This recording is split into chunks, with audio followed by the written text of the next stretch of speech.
देखो कि जो ब्रह्म ज्ञानी व्यक्ति है, ठीक है, ब्रह्म विदों का मतलब क्या हो गया बच्चा? जो ज्ञानी पुरुष है,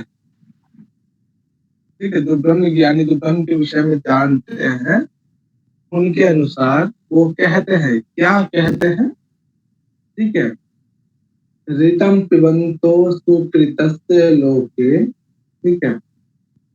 इसका सब ये रितम वगैरह आपने कभी देखा हुआ है? रीत शब्द का अर्थ जानते होंगे आप लोग, कोई आइडिया आप लोग को? रीत पद का क्या अर्थ? तो किसी को आइडिया? ये अंधे होता है ना शायद, जिसका अर्थ होता है के बिना। रीतम, वो अलग हो गया, रीतम क्या वो? रीत जो है आपको व्याकरण के दृष्टिकोण से के बिना होता है, लेकिन यहाँ पे अलग है। देखो, रीत का मतलब सत्य होता है। ब्रह्मविद लोग, जो ब्रह्म ज्ञानी है, वो ऐसा मानते हैं, ऐसा कहते हैं, ब्रह्मविदो वदन्ति, ब्रह्मविद या फिर ब्रह्म ज्ञानी लोग ऐसा कहते हैं, क्या कहते हैं? लोके गुहाम प्रविष्टो परमे प्राधे। परम शब्द का अर्थ क्या हो गया? परम शब्द का मतलब पहले तो आ चुका है। परम का मतलब श्रेष्ठ, ठीक है। लोके, लोके का मतलब हो गया शरीर, ठीक है, ध्यान रखिएगा यहाँ पे। लोक का मतलब संसार में। तो ब्रह्म ज्ञानी व्यक्तियों का ये मानना है, ठीक है, कि जो आत्म तत्व है, ठीक है, वो शरीर में, ठीक है, शरीर में गुहाम प्रविष्टो, जो है गूढ़ स्थान में रहता है, हृदय रूपी गुफा में जो है श्रेष्ठ स्थान पे वो रहता है। यही जो ब्रह्म तत्व है, ठीक है, या फिर आत्म जो तत्व है, सामान्य जनों के शरीर में, मनुष्यों के शरीर में हृदय रूपी गुफा में प्रविष्ट, प्रवेश करके परमे प्राधे यानी ब्रह्म स्थान में रहता है। ऐसा कौन कह रहे हैं? ब्रह्म विदो वदंती, यानी ब्रह्म ज्ञानी लोगों का ऐसा मानना है कि वो जो आत्म तत्व है, वो प्रत्येक मनुष्यों के हृदय रूपी शरीर के हृदय रूपी गुफा में प्रवेश करता है, और वही उसका क्या परम स्थान माना गया है, ठीक है। और उसका स्वरूप कैसा है? ऋतम पिबंतो सुकृतस्य, ठीक है। और ये जो है उसके जो स्वरूप कैसा है? सत्य है, सुकृत से शुभ कर्म करने वाला, ठीक है, यानी जो भी व्यक्ति शुभ कर्म इत्यादि करता है, ठीक है, उसके जो है, उस मनुष्य के जो है हृदय रूपी गुफा में ये रहता है। ये ब्रह्मविद बनते हैं, सब किसके समान रहता है? छाया अतपो, ठीक है। तो यहाँ पे दो शब्द है, छाया और अतपो। ये छाया शब्द किसके लिए प्रयोग किया गया है और अतपो किसके लिए प्रयोग किया गया? तो बताएंगे? जीव के लिए होगा सर। छाया मतलब जो है, छाया मतलब सामान्य लोग, और अतत्व मतलब परमात्मा, ठीक है। तो एक ही मनुष्य में जो है वो छाया और जो है धूप, ठीक है, मतलब जहाँ धूप होती है तो वहां पे छाया जरूर बनता है, ठीक है। उसी के समान प्रत्येक मनुष्य में जो है, ठीक है, क्या होते हैं? छाया और तप के समान जो है जीव और ब्रह्म जो है रहते हैं, निवास करते हैं। ऐसा जो है पंचाग्नियों ये च त्रिनाचिकेत। पंचाग्नि समझते हैं आप लोग? 5 अग्नि प्रज्वलित करते हैं भैया। हाँ, पंच अग्नि, अग्नि के 5 प्रकार होते हैं, ठीक है। तो पति अग्नि, आवहग्नि अग्नि, दक्षिणा अग्नि, ऐसे करके जो 5 होती है, ठीक है। प्रत्येक का जो है अपना अपना महत्व होता है। एक जो है गार्हपत्य अग्नि क्या होता है? घर में 24 घंटा जलती रहती है। कभी आपने देख? जी भैया, जो पार्वती का वाता कुमार संभवम में, तो उन्होंने भी तो पंचाग्नि तप किया था, वही वाला पंचाग्नि तप। वो अलग हो गया पंचाग्नि के 5 स्थानों पर को बीच बीच में अपने आप को रखते हैं, और उस अग्नि के जो है तप को भी सहन करते हैं, वो अलग है, ठीक है। जी कुछ क्या होता है कि शादी के बाद जो है एक घर में अग्नि प्रज्वलित कराई जाती है, और वो अग्नि 24 घंटा जलती रहती है। कभी आपने कभी सुना है कि उस अग्नि को बुझना नहीं, मतलब कि बंद नहीं होना या बुझना नहीं है, निरंतर चलते रहना है, चलते रहना है, ऐसा होता है। ठीक है, तो इसमें ये है कि जो पंच अग्नि का चयन करते हो या त्रिनाचिकेत अग्नि का चयन करते हो, ठीक है, यानी जो त्रिनाचिकेत नाम अग्नि का या फिर पंचाग्नि जो है, ये जो करते हो, ऐसे लोगों के शरीर में जो है हृदय रूपी जो गुफा है वहां पे जो है ब्रह्म स्थान या ब्रह्म जो है रहता है, निवास करते हैं। ऐसा जो है ब्रह्मविद वदंती, जो है ब्रह्म ज्ञानी लोग ऐसा मानते हैं। और सुकृत से मतलब पुण्य फल वाला, ठीक है, सुकृत कृत मतलब कर्म हो गया, उसमें सु लग गया तो अच्छे अर्थ में, ठीक है। तो ये जो है पुण्य का फल जो है जिन्हें भी प्राप्त होता है, जो अच्छे कर्म करते हैं, ठीक है, और सत्य का पालन करते हैं, उनके शरीर में ही ये जो है ब्रह्म ज्ञानी जो है लोगों का मानना है कि ब्रह्म स्थान उनके शरीर में जो है अर्थात हृदय रूपी गुफा में जो है उत्तम स्थान पे निवास करते हैं, रहते। इसमें क्या क्या ध्यान रखना है, ये लास्ट का तो बहुत सिंपल है, ये चंद तो कम ही जानते होते हैं, ठीक है। ये वाला एग्जाम में पूछा गया होता है, ठीक है, इसको ध्यान रखना, ये काफी इम्पोर्टेंट हो जाता है, ठीक है। और दूसरा ये वाला, और तीसरा ये छाया का मतलब यहाँ पे जीव, और अतपो का मतलब जो है ब्रह्म, ध्यान रखना विषय, ठीक है। जी सर। हाँ, इसमें जो है छाया तपो में पूछ दे, ये कोटेशन दे दिया जाए, पूछे छाया का मतलब क्या है और अतपो का मतलब क्या है, ठीक है, तो ध्यान रखना किसके लिए प्रयोग किया गया है,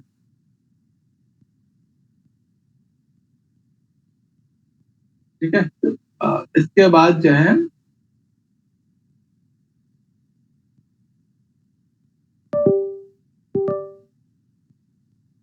अब चाहिए, समझ में आया ये चीजें, कोई समस्या हो पूछो। नहीं सर, आप क्या समझ। अब इसी चीज को जो है, ठीक है, जो व्यक्ति पंचाग्नि करते हो या त्रिनाचिकेत अग्नि का चयन करते हो, उनका पालन करता है, ठीक है, वो जो है वो जो है छाया और तप के भांति जो है उस ब्रह्म ज्ञान को प्राप्त करते हैं, ऐसा जो है ब्रह्म ज्ञानी लोग कहते हैं, ठीक। तो इस बीच में अगला जो कोटेशन है, ब्रह्म के साक्षात्कार होने में या फिर, तो ये एक बात बताओ कि पंचाग्नि या फिर त्रिनाचिकेत अग्नि जो है वो क्या, अगर त्रिनाचिकेत अग्नि या पंचाग्नि अग्नि का चयन कोई नहीं करता, यदि इसका पालन नहीं करता है, तो क्या वो ब्रह्म ज्ञान को प्राप्त कर पाएगा, ब्रह्म साक्षात्कार हो पाएगा या आत्म तत्व को प्राप्त कर पाएगा? हाँ, नहीं भैया, नहीं हो पाएगा ना, यानी जो भी लोग, हाँ, जो भी लोग जैसे नचिकेत अग्नि का पालन करते हो या उनको फॉलो करते हो, और किसके लिए, ब्रह्म ज्ञान को प्राप्त करने में, ठीक है। तो इन दोनों के बीच में यजमान जो भी मनुष्य जो है, ठीक है, ब्रह्म ज्ञान को प्राप्त करना चाहते हैं, तो उसमें जो है नचिकेत अग्नि क्या करता है, हेल्प करता है, ठीक है। तो एक सेतु के द्वारा जो है, एक सेतु के माध्यम से जो है यजमान और उस ब्रह्म तत्व के प्राप्ति में जो है त्रिनाचिकेत अग्नि क्या करता है, सेतु का कार्य करता है, ठीक है ना। तो वहां पे त्रिनाचिकेत अग्नि का या पंचाग्नि का जो है ये क्या सेतु के रूप में कार्य करता है यजमान और ब्रह्म के बीच में, ठीक है। और जो भी मनुष्य इस ब्रह्म ज्ञान को जान जाता है, समझ लेता है, तो वो जो संसार के मोह माया से रहित होकर मृत्यु, जन्म मृत्यु के बंधन से मुक्त होकर जो है उस परम तत्व को प्राप्त करता है, ठीक है। और जो भी व्यक्ति नचिकेत अग्नि को चयन करता है, ठीक है, तो उस ब्रह्म के साक्षात्कार का जो है सामर्थ्य उससे प्राप्त होने लगता है, ठीक है। वो ब्रह्म क्या, वो अक्षर ओम है, यही क्या अक्षर सबसे श्रेष्ठ है, जो हमने पहले भी देखा। इसी की बात यहाँ पे अगली जो कोटेशन है इसमें कहा गया है। चलो कौन पढ़ेंगे, संगीता पढ़ो। जी भैया। यस्य तुरी जाना, यस्य तुरी जान अनाम अक्षरम ब्रह्म यत् परम अभ्ययम तितिर्षरताम पराम नचिकेतम शकेमहि। देखो क्या है, यह सेतु, जो ये क्या है, सेतु का कार्य करता है किसके किसके बीच, ठीक है। इजा ब्रह्म और नाम, अग्नि के बीच। हाँ, इजा जानाम का मतलब यज्ञ करने वाले लोगों के लिए, जो भी यज्ञ करते हैं, किस प्रकार के यज्ञ, नाचिकेत नामक यज्ञ या अग्नि का चयन करते हैं, उनके बीच यानी यजमान और ब्रह्म के मध्य जो है नाचिकेत अग्नि जो है वो क्या करते हैं, आपके सेतु का कार्य करता है दोनों के मध्य, ठीक है। अक्षरम ब्रह्म यत परम, वो ब्रह्म क्या है, अक्षर, उसका कभी भी समाप्त, उसका कभी भी नाश नहीं हो सकता है। और यत परम, वो क्या है, बहुत ही श्रेष्ठ है, अत्यंत श्रेष्ठ है, यानी ये जो ब्रह्म रूपी अक्षर है, ब्रह्म का क्या एक पद है, ओम, जो जिसके बारे में हमने पहले भी चर्चा की है दूसरे वल्ली में, पूरा ओम का महत्व बताया गया है। वो ओम नामक पद कैसा है, वो अक्षर है, कभी भी समाप्त नहीं हो सकता है, परम है, श्रेष्ठ है, इसके अतिरिक्त अभय, अभय का मतलब क्या होता है, हाँ चलो बताओ। अभय का मतलब कोई भय नहीं है। हाँ, हाँ रहित है, यानी ब्रह्म क्या भय रहित है, परम श्रेष्ठ है, ठीक है, अक्षर है। ये यहाँ पे क्या ब्रह्म का जो है विशेषण शब्द है, ध्यान रखना, परम है, अक्षर है, अभय है, ठीक है। तो ये परम श्रेष्ठ अक्षर और अभय यानी भय रहित जो है अग्नि के बीच जो है, देखो यहाँ पे कि ये जो त्रिनाचिकेत अग्नि है वो अक्षर रूपी ब्रह्म, श्रेष्ठ रूपी ब्रह्म और अभय भय रहित रूपी ब्रह्म के मध्य जो है यजमान और ऐसे ब्रह्म के बीच जो त्रिनाचिकेत अग्नि सेतु का कार्य करता है, ठीक है। और जो भी मनुष्य, देखो, हाँ, जो निरंतर जो है त्रिनाचिकेत अग्नि का चयन करता है, वो कभी ना कभी तितिर्षताम, ये शब्द आपने पहले भी देखा होगा, याद आ रहा है, हाँ, तितिर्षताम मतलब पार करना, यानी जन्म और मृत्यु के बंधन को पार कर जाना। तो जो भी व्यक्ति ये इस संसार के जन्म मृत्यु के बंधनों से पार या फिर मुक्त होना चाहते हैं, ऐसे व्यक्ति विशेष को नचिकेतम सत्यम अहि, ऐसे व्यक्ति विशेष को जो है ब्रह्म के साक्षात्कार होने में एक सामर्थ्य प्राप्त होने लगता है।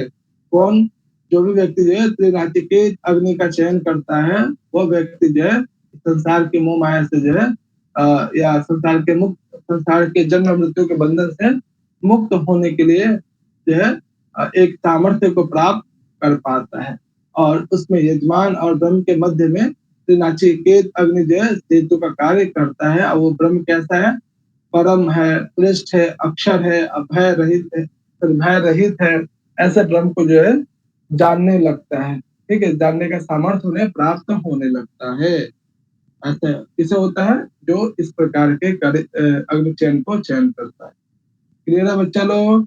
जी भैया, भैया ये जो शब्द है उसमें आया रघुवंशम में, कालिदास के उसमें श्लोक में, कोटेशन में, दूरतम मुहादुर।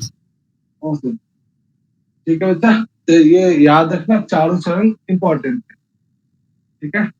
और इसमें अभय भी जो है ब्रह्म का एक लक्षण है या एक विशेषता है। चले आगे।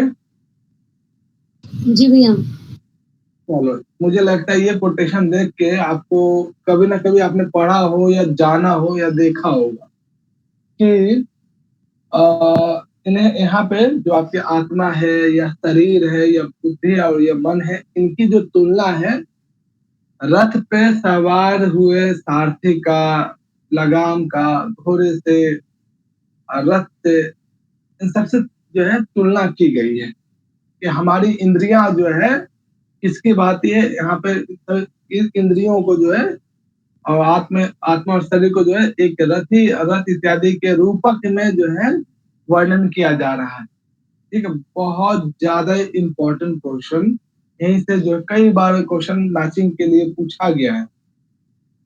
तो इसमें आप बताओ, आप लोग, ये जो पूरा जो रथ है, ठीक है, रथ है, रथ पे बैठे हुए जो है, ठीक है, रथी हैं, ठीक है, रथ को चलाने वाला जो है सारथी है, और इनके हाथ में एक लगाम है, ठीक है। ये सभी क्या है, हमारे शरीर रूपी इंद्रियों के एक रूपक के रूप में किस प्रकार से यहाँ पे कार्य किया जा रहा है, कार्य होता है। बहुत ही सुंदर ये कोटेशन है, और इसको आप कोशिश कीजिएगा याद ही कर लीजिएगा पूरा अक्षरशः। चलो निधि पढ़ना इसको। आत्मानां रथेन वृद्धि शरीरं रथम एव तु बुद्धि तु सारथि वृद्धि मनः प्रज्ञमेव च। हाँ, शरीर आदि के अंग को जो है इसे रथ आदि के रूपक में जो है इस प्रकार से जो है वर्णन किया जा रहा है कि जो शरीर इत्यादि के जो अंग है वो रथ आदि के इस प्रकार के रूपक हो सकते हैं। और बहुत सुंदर है कि ये जो रथी है, ठीक है, रथी कौन होता है? यहाँ पे यमराज जी जो है, हाँ, यहाँ यमराज जी जो है नचिकेता को बता रहे हैं कि कितना जी इम्पोर्टेंट सर, है। उसमें लालच तो देते हैं ना कि तुम्हारे पास रथ वगैरह सब दूंगा मैं ये नचिकेत को, यमराज जी। अब यहाँ पे समझा रहे हो कि हे नचिकेता, आप जो है आत्मा को जो है क्या मानो? रथी मानो। रथी कौन होता है? जो रथ पे सवार होता है, जो रथ का स्वामी होता है, ठीक है। यहाँ पे एक एग्जाम्पल इसको समझ लीजिए कि कृष्ण भगवान यहाँ पे सारथी के रूप में, सारथी थे महाभारत के युद्ध में, और अर्जुन के रथ पे बैठे हुए थे। तो रथी कौन हो गए? अर्जुन हो गए, ठीक है बच्चा। तो संपूर्ण शरीर को तुम क्या मानो? रथ मानो, ठीक है। उस रथ पे कौन आश्रय लेता है? आत्मा लेती है। उस रथ पे कौन बैठे हुए हैं? ये, ठीक है। स्वामी कौन है? रथी है। तो आत्मा क्या हो गया? शरीर में प्रवेश करता है। इस आधार पे शरीर आपका क्या हो गया? रथ हो गया। आत्मा क्या हो गया? रथी हो गई, ठीक है बच्चा। यानी आपका यहाँ पे संपूर्ण शरीर का एक रथ की भांति है, और आत्मा उस रथ पे सवार होता है, उस रथ का मालिक होता है, स्वामी होता है। यदि आत्मा ना हो तो शरीर कार्य करेगा? ये बताओ। नहीं सर।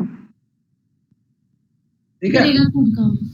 हाँ, कितना सुंदर यहाँ पे वर्णन किया गया है कि संपूर्ण शरीर को एक रथ मानो, और आत्मा को उस शरीर में प्रवेश करने के बाद उस जो है आत्मा को क्या मानो? रथी मानो।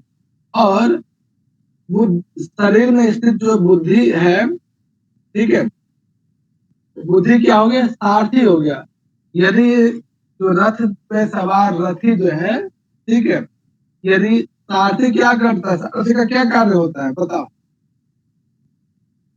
हाँ, सारथी का क्या कार्य होता है? रथ को चलाना होता है, सही जगह लेके जाता है ना। सारा कंट्रोल तो उन्हीं के हाथ में होता है।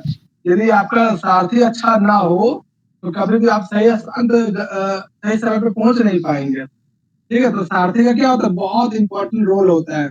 उसी प्रकार से सभी इंद्रियों में जो बुद्धि है, इसका क्या होता है? सबसे इंपॉर्टेंट रोल होता है, यही निश्चित करता है ना किसी भी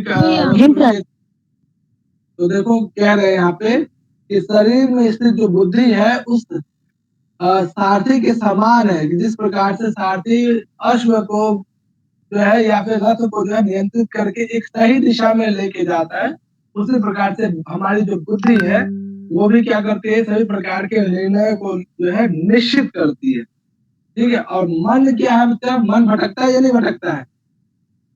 क्या था? भटकता है। हाँ देखो, और मन को तुम क्या समझो? जो इन सारथी के हाथ में जो लगाम है, ठीक है, वो लगाम है। कहते हैं ना, मन को नियंत्रित करके रखो, मन को कंट्रोल करके रखो। जिस इंसान का मन कंट्रोल में है वो सारी इंद्रियां कंट्रोल में हो जाती है, पता है कि नहीं? तो मन हमारा क्या हो जाएगा? हाँ, मन क्या हो जाएगा? हमारा मन हमारा लगाम हो जाएगा, इसी चीज को देखो, लगाम के लिए क्या शब्द का प्रयोग किया है, खोज के बताओ। क्योंकि वो रोक के रखता है ना लगाम, वो घोड़े को जिधर वो लगाम करेगा उधर ही चलेगा। बहुत बढ़िया। तो आत्मानम रथिनम, यानी आत्मा को आप क्या मानो, रथी मानो। शरीरम रथमेव तु, शरीर हमारा रथ है। बुद्धि तु सारथी, बुद्धि हमारी सारथी है। मना प्रग्रहम मेव च, मन हमारा लगाम है। इस तरह से कितना सुंदर वर्णन। ठीक है, आगे और आएगा। ये जो है ये गीता में भी दे रखा है। हाँ, गीता में भी दिया है, बिल्कुल। तो इसमें दो चीजें और बच गई है। ये जो अश्व है, घोड़े, घोड़े क्या हो जाए, घोड़े क्या होते हैं, और दूर दूर तक भागने लगते हैं, कंट्रोल में ना हो। तो इसे आप अपने शरीर के किस क्या क्या क्या इंद्रियां है भैया, इंद्रियां। Very good.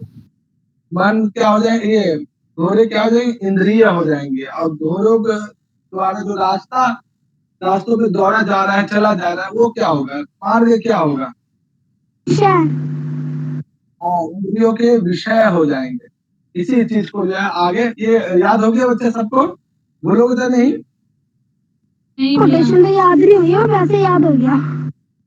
बता दोगे ना कि बुद्धि क्या है, आत्मा क्या है, शरीर क्या है। जी भैया, अगर कोटेशन देखेंगे ना बता देंगे देख के। बच्चा ये सब याद रखना। प्रग्रहम, प्रग्रहम कहते हैं लगाम को। कभी भी हिंदी में नहीं देगा लगाम, संस्कृत शब्द प्रग्रहम देगा। ठीक है, क्लियर है। जी सर। चलो, इसी बात को अगला देखो यहाँ पे। ठीक है, कि जो अभी डिम्पल सभी ने बताया ना, कि जो अश्व है, जो घोड़े है, वो हमारी इंद्रिय हो जाएंगे। और घोड़ों के द्वारा जो रास्ता तय किया जा रहा है, वो मार्ग क्या हो जाएगा, उन इंद्रियों के विषय हो जाएंगे। सबसे ज्यादा इंद्रिय हमारी भटकती है ना, इधर उधर जाती रहती है। चलो, इसी चीज को जो है देखो यहाँ पे कितना अच्छे कोटेशन में कहा गया है। चलो डिम्पल, पढ़ना इसको। इंद्रियाणि हयान आहु विषयांस्तेषु गोचरान आत्म इंद्रियम मनोयुक्तम भोक्ते इत्याहु मनीषिणाम्। जो मनीषिणः शब्द है, जो बड़े बड़े विद्वान लोग हैं, ऋषि मुनि हैं, उनका ये मानना है। क्या मानना है, इंद्रियाणी हयान आहो, हयान का मतलब घोड़े घोड़े। चलो, अश्व, अश्व का निर्वचन सुनाओ, एक निर्वचन। हाँ, हिंदी में से पता याद आ गया कि जो हिनहिनाते हैं वो घोड़े। हिंदी वो नहीं, संस्कृत वर्ड बताओ, इसको याद है। संस्कृत में तो याद नहीं। अरे हाँ, प्रियंका आप बताओगे, कोई आइडिया। नहीं याद नहीं।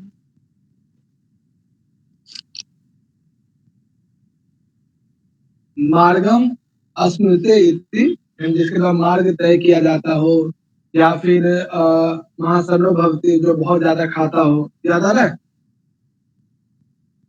है? बताओ, भूल गया।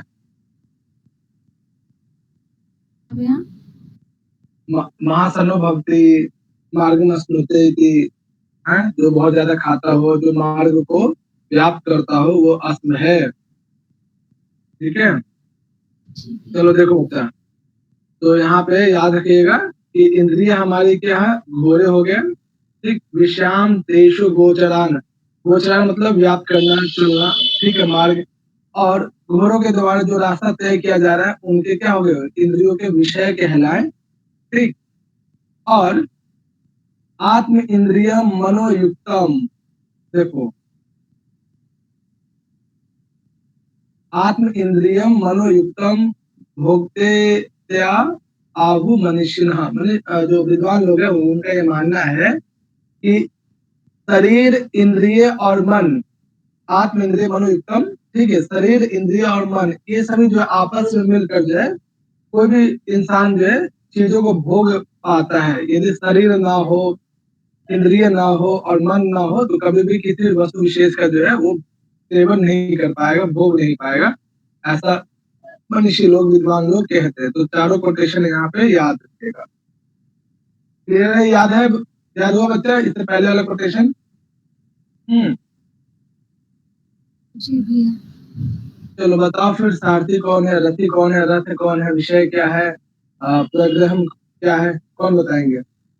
ये सारथी जो है वो हमारी आत्मा है, और जो शरीर है वो रथ है। हमारा शरीर हो गया हमारा रथ, और जो लगाम है वो हो गया मन, और लगाम हो गया मन, और इंद्रियां हो गई घोड़े जो कि हाथ हैं। वो इंद्रिया हो गई घोड़े, और इंद्रिया घोड़े हो गई। बस इतना मेरे को पता याद है, अभी तो इतना ही। बहुत बढ़िया, ठीक है। और ते इंद्रिय और मन के द्वारा ही कोई व्यक्ति विशेष है जो शरीर को धारण करके भोग को भोगता है। ठीक है, यहाँ तक हमने अभी 4 कोटेशन तक देखा। 5वें वाले में क्या है कि जिनका बुद्धि कंट्रोल में नहीं है, जिनका इंद्रिय कंट्रोल में नहीं है, ठीक है, तो उसकी क्या स्थिति होती है, ठीक है, उसके विषय में यहाँ पे आगे वर्णन किया गया। चलो प्रियंका पढ़ने इसको।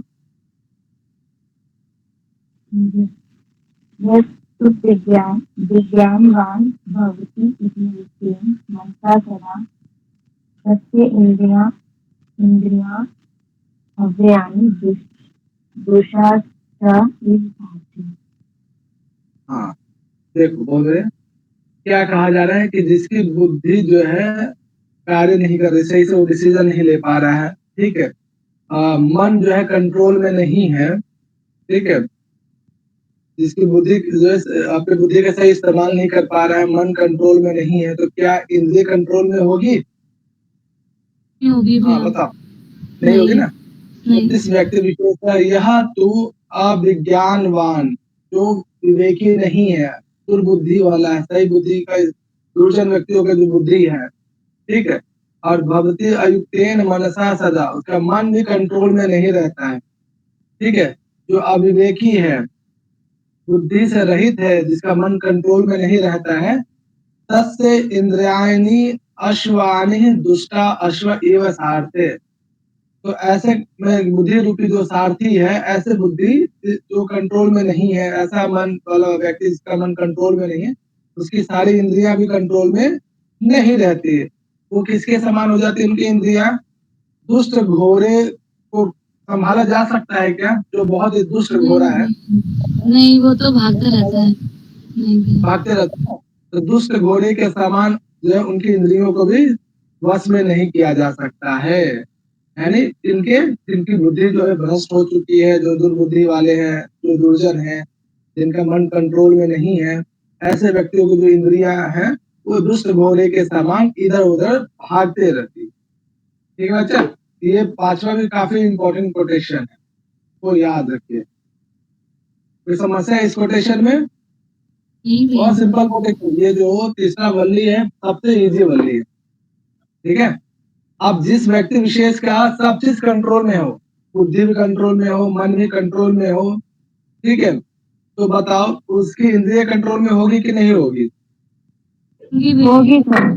तो 6वां नंबर कोटेशन देख रहे हो और 5वें नंबर कोटेशन देख रहे हो, दोनों में क्या अंतर है? तुम दोनों ध्यान से देखो, 5वां देख लो और 6वां देख लो, दोनों के शब्दावली में कोई अंतर है? अगर है तो कौन सा अंतर है? देखो ध्यान से। उसमें दुष्टा है और उसमें सदा। हाँ यहाँ पे, हाँ यहाँ अविज्ञानवान है, इधर क्या है? विज्ञानवान है। भक्ति युक्तेन मनसा सदा, उधर अयुक्तेन है। वहां पे क्या तस्य इंद्रायणी, ठीक है, अवश्वानी है, यहाँ पे वश्यानी है, ठीक है, दोनों एक जैसा है। यहाँ दुष्ट के जगह पे क्या है?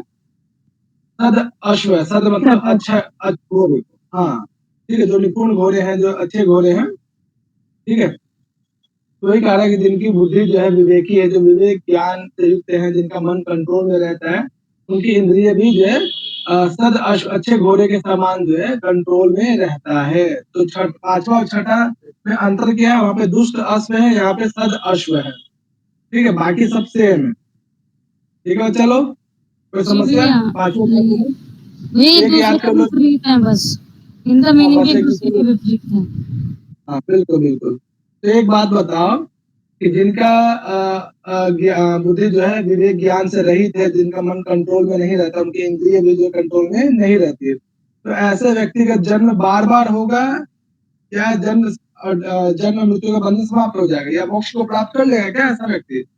नहीं भैया, नहीं वो सर, बार-बार जन्म लेगा।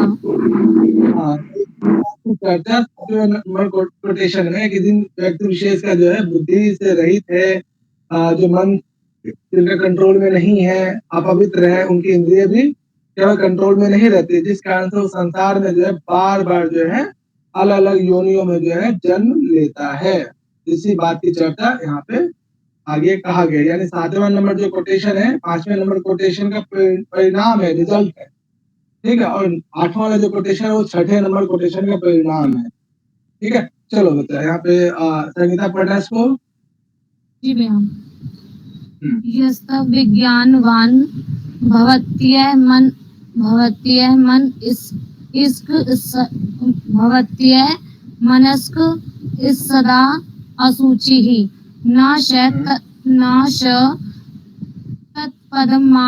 तत्पदम अपनोति संसारम चाधिगच्छति। हाँ, क्या कह रहा है? यह तू अविज्ञानवान, जो दुर्बुद्धि वाला है, दुष्ट बुद्धि वाला है, भवती अमनस्कः, जिसका मन कंट्रोल में नहीं है, ठीक है, सदा असुचित, जिसका मन अपवित्र रहता है हमेशा, वह व्यक्ति न स तद पदम आपनोति, वह व्यक्ति कभी भी उस पद को, उस परम तत्व को, उस ओम अक्षर को, उस ब्रह्म को प्राप्त नहीं कर पाता है। और संसारम च अधिक अक्षति, उस बार बार इस संसार को प्राप्त होता है, बार बार जो अलग अलग योनियों में जो है जन्म लेता है, ठीक है बच्चा। ये किसका है? जिसका मन कंट्रोल में नहीं है, जिसका मन अपवित्र है, जो है विवेक ज्ञान से रहित है, ऐसे व्यक्तियों की इंद्रिय भी कंट्रोल में नहीं रहती है, वो उस परम तत्व को प्राप्त भी नहीं कर पाता है, बार बार संसार में अलग अलग जीवों में वो जन्म लेता रहता है, यानी जन्म मृत्यु के बंधन से जो है मुक्त नहीं हो पाता है। क्लियर है बच्चा? बहुत सिंपल है। हाँ चलो, ये भैया क्लियर है। क्लियर है ना। और अंतिम जो है 8वां, जस्ट उसका उल्टा है कि जो जिसकी बुद्धि विवेक ज्ञान से युक्त है, जिसका मन कंट्रोल में है, जिसका मन पवित्र है, वो क्या करता है? उस पद को, उस ओम नामक ब्रह्म तत्व को प्राप्त करता है और यस्मात् भूयो न जायते, जिस कारण से वो ब्रह्म में लीन हो जाता है, केवल्य को प्राप्त कर लेता है, मोक्ष को प्राप्त कर लेता है, जिस कारण से उसका भुआ भुआ मतलब जन्म लेना, दोबारा जो है जन्म नहीं ले पाता है, अर्थात जन्म मृत्यु के बंधन से मुक्त हो जाता है वो व्यक्ति। तो ये 7वां 8वां आपस में संबंधित है, 5वां 6ठा आपस में संबंधित है, ठीक है।